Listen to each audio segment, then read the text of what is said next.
समस्त दर्शकों को नमस्कार है। मित्रों, आज हम जिस स्थान पर मौजूद हैं, इस स्थान को मानेश्वर महादेव मंदिर के नाम से पुकारा जाता है।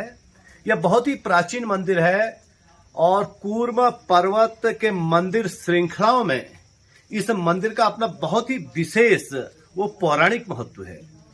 ऐसी मान्यता है कि इस स्थान पर अज्ञातवास के दौरान पांडवों ने जो है अपने पिता पांडु का श्राद्ध किया था और यही एक मानसरोवर से निकली हुई एक जलधारा है, जिसे माता कुंती के कहने पर अर्जुन ने अपने गांडीव से बाण छोड़ करके गंगा का आह्वान करके मानेश्वर की गंगा को, मानसरोवर की गंगा को यहाँ पर प्रकट किया। इस कारण भी इस स्थान का नाम मानेश्वर महादेव जी के मंदिर के नाम से जाना जाता है। और हम यहाँ पर मौजूद हैं और हमारे साथ आप देख सकते हैं हमारे गुरुजी मौजूद हैं, जो काफी यहाँ पर बहुत ही बढ़िया कार्य कर रहे हैं। पहाड़ों पर आकर के नर्मदा और बनारस आदि क्षेत्रों में आपने अनेक स्थानों पर साधना करी है, तपस्या करी है और हिमालय की भूमि पर यहाँ पहुंच करके आज बाबा जी विगत कुछ समय से यहाँ पर लोगों को नशा मुक्ति अभियान चलाए हुए हैं और युवाओं को यह प्रेरणा दे रहे हैं कि आप भगवान शंकर की शरण में आइए और शिव की शरण में आने से कभी दुख नहीं होता है। मैं सीधे आपको बाबा जी के सानिध्य में ले चलता हूँ। बाबा जी, आपका बहुत बहुत स्वागत है और थोड़ा सा आप यहाँ पर इस मंदिर के महत्व के बारे में और जो भी प्रकाश जानना चाहें संक्षिप्त रूप से डालने की कृपा कीजिएगा। ये चंपावत जनपद के अंतर्गत कूर्म पर्वत में जी, मानेश्वर गांव में जी, मानेश्वर महादेव मानेश्वर महादेव के नाम से ही मानेश्वर गांव बसा। अच्छा, मानेश्वर महादेव जी के नाम से ये गांव है। बहुत सुंदर। क्योंकि ये मानेश्वर महादेव अनाज काल से यहाँ विराजमान है जी। इनका कोई न इतिहास है, न ग्रंथों में, न कोई प्रमाण है जी। ये स्वयंभू शिवलिंग है ये जी जी। और हमने ये देखा कि जो पशुपतिनाथ का विग्रह है जी जी नेपाल में, उनका वो विग्रह और ये शिवलिंग एक जैसे है। अच्छा, स्वयंभू शिवलिंग है ये।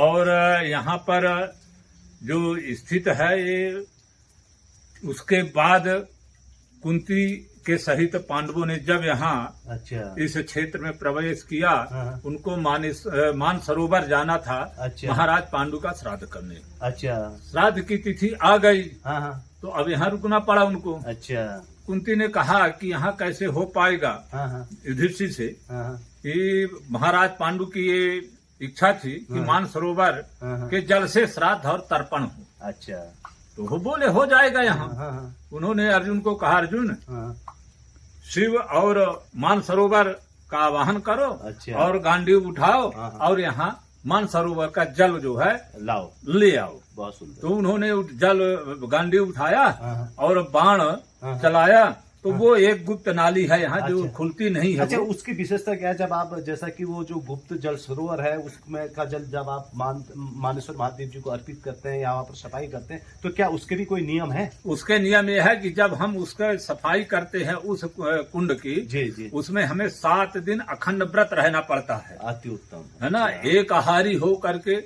और जो अपने यहाँ अभक्ष अच्छा भोज्य पदार्थ हैं उनका सेवन नहीं हो सके तो उसका ये है कि निर्जला रह के 1 सप्ताह हम उसके लिए अच्छा साधना करें। निर्मलता बहुत निर्मलता है। अच्छा, जैसे आपने आंतरिक एक मिनट आंतरिक निर्मलता अच्छा, और बाह्य निर्मलता दोनों हो। अच्छा, तब जा करके हम उस कुंड की साफ सफाई और व्यवस्था जल ग्रहण कर सकते। अच्छा, एक चीज और बताइएगा गुरु जी, जैसा आपने बताया कि इसका वर्णन किसी ग्रंथ में नहीं मिलता है, तो जैसे आप कुंती और पांडवों की कथा कहाँ मिलती है? नहीं, तो ये जो है शिवलिंग की बात कर रहा हूँ। अच्छा अच्छा अच्छा अच्छा अच्छा, मैं शिवलिंग की बात कर रहा हूँ। अच्छा, और ये मंदिर की अच्छा कि शिवलिंग कब का है अच्छा, इसका प्रमाण नहीं। अच्छा, और ये जो कुंड है जी जी, जिसको पर्वतीय इसमें पहाड़ में नौला कहते हैं, है ना। वो कुंड जो है इसका प्रमाण जो है स्कंद पुराण के मानस खंड में है। मानस खंड में मानसरोवर का महात्म्य आया है, ये है। लेकिन शिवलिंग आदि और अनादि है। अनादि ये स्वयंभू शिवलिंग है। अच्छा, अपने यहाँ जितने ज्योतिर्लिंग हैं जी जी, 2 हैं, ज्योतिर्लिंग और उप ज्योतिर्लिंग। जो उप ज्योतिर्लिंग है या ज्योतिर्लिंग है, जो स्वयंभू शिवलिंग है, उनका कोई प्रमाण नहीं कि कब इनका प्रादुर्भाव हुआ, कब निकलेंगे, प्रकट हुआ। अच्छा, तो ये जो है ऐसी व्यवस्थाएं हैं, किंवदंतियां अलग अलग चलती रहती हैं, लेकिन इनका कोई प्रमाण वास्तविकता में नहीं रहता कि कब के है ये शिवलिंग ये, और कब इनका जो है प्रकटीकरण हुआ। अच्छा गुरु जी, ये जो समाधि है, मैं अपने कैमरा पर्सन से निवेदन करूंगा कि थोड़ा समाधि की, ये समाधि जो है जी हमारे अखाड़े के श्री दशनाम नागा सन्यासी, अखाड़े में दशनाम नागा सन्यासी श्री पंचायती अखाड़ा महानिर्वाणी के थानापति जी थे। जी, ये बाबा दया किशनपुरी जी। अच्छा, उनकी समाधि है, उनकी मूर्ति है ये। अच्छा, समाधि और भी है गुरु जी यहाँ? समाधियां और है, उधर है 12-14 समाधियां, उधर भी है। वो थोड़ा वो कैमरा पर्सन से निवेदन करूंगा कि उधर वो सामने समाधियां दिखाई दे रही है। तो गुरु जी बहुत बहुत धन्यवाद, आप फोन रिसीव कीजिए, आपका फोन आ रहा, आपने बहुत अच्छी जानकारी दी, तो इसके लिए आपका बहुत बहुत धन्यवाद। आइए, ये समाधियां उधर है। जी है वो समाधि। हाँ, अच्छा, ये नौले प्राचीन है गुरु जी? ये नाला प्राचीन है ये। अच्छा, ये जितना प्राचीन वो नाला है, उसके बाद का ये है, उसी का जल इसमें आता है। अच्छा।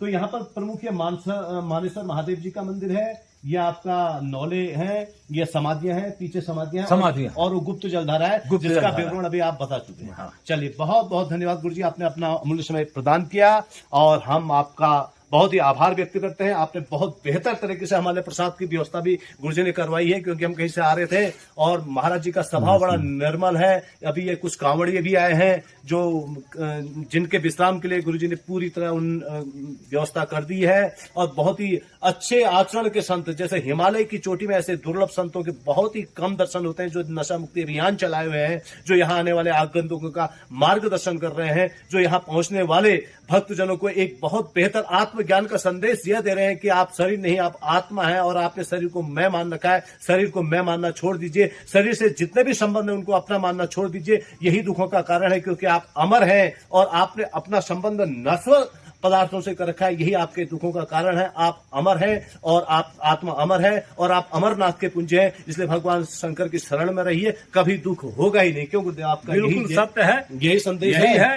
यही जीवन का सार है। हाँ। यही सनातन संस्कृति का सार है। और सभी सुखी रहें, सभी निरोग रहें। भगवान महादेव की असीम कृपा, माँ भगवती पार्वती की सबके ऊपर कृपा बनी रहे, यही हमारी कामना। अब बहुत सुंदर कामना है गुरु जी आपने। और आज हमने यहाँ पर पहुंच करके स्वर्गीय उमाशंकर पांडे जी की मधुर स्मृति में लिखी गई माँ बंगलामुखी पुस्तक गुरु जी को भेंट की, और गुरु जी ने यह भी बताया कि यह स्थान पूर्वजों के निमित्त किसी भी कार्य से यहाँ पर पहुंचा जाता है तो वह परम विश्रांति को फल प्रदान करने वाला होता है। आज यहाँ पर हम स्वर्गीय पूर्व न्यायाधीश, जिन्होंने राम मंदिर के लिए बहुत अपने जीवन में अथाह संघर्ष किया, उनकी स्मृति में लिखी गई माँ बंगलामुखी पुस्तक आपको भेंट की है। और आपको बताया कि माँ बंगला के समस्त क्षेत्रों में आपका भ्रमण है, नलखेड़ा है, दतिया, उन क्षेत्रों में आपने साधना करी है, और मानेश्वर महादेव जी को के सानिध्य में आज यह पुस्तक अर्पित की गई है। तो गुरु जी का कहना यह है कि यह एक परम और दुर्लभ सौभाग्य का क्षण है। हम सभी स्वर्गीय उमाशंकर पांडे जी की आत्मा की शांति के लिए और उनको विनम्र याद करते हैं, और मानेश्वर महादेव जी उनको अपने चरणों में विश्रांति दे, यही हम सबकी कामना है।